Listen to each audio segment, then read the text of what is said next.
অনেক দিন আগে সবুজে ঢাকা এক শান্ত গ্রামে থাকত দুই পরিবন্ধু, লীরা আর মীরা। ওরা ছিল অবিচ্ছেদ্য। সারাদিন পুকুর পাড়ে বসে গল্প করত, জলের মধ্যে পা ডুবিয়ে হাসি খুশি কাটাতো।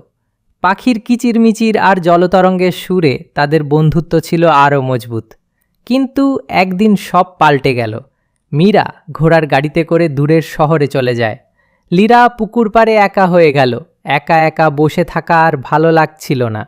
অবশেষে লীরা ঠিক করল, যা হোক সে মীরাকে ফিরিয়ে আনবে। পরীর ডানার মতো সাহস নিয়ে বেরিয়ে পড়ল। ছোট্ট ব্যাগ, পুকুর পাড়ের স্মৃতি আর বন্ধুর প্রতি টান নিয়েই যাত্রা শুরু।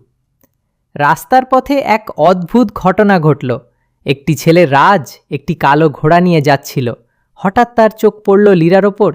সূর্যের আলোয় লীরার চোখ যেন আকাশের নীলের মতো ঝলমল করছিল। রাজ চোখ সরাতে পারছিল না। কিছু যেন তার হৃদয়ে খচখচ করে উঠল। প্রথম দেখাতেই অদ্ভুত এক টান। কিন্তু লীরা তাকে লক্ষ্যই করল না। তার মনে শুধু মীরাকে পাওয়ার বাসনা। রাজ থমকে দাঁড়ালো। তারপর চুপি চুপি তার পেছন পেছন চলতে লাগলো। অনেক খোঁজাখুঁজির পর রাজ লীরার গন্তব্য খুঁজে পেল, মীরার নতুন বাড়ি। সেখানে সে দেখল দুই পরিবন্ধু মিলেছে, আনন্দে নাচছে, হাসছে, একে অপরকে জড়িয়ে ধরছে। লীরা আর মীরা যেন হারানো সময়টাকে এক মুহূর্তেই ফিরে পেয়েছে। রাজ দূর থেকে দাঁড়িয়ে সব কিছু দেখল, মুখে এক মিষ্টি হাসি। লীরা আর মীরা আবার আগের মতো হাসছে, নাচছে, পুকুর পাড়ের দিনগুলোর মতো।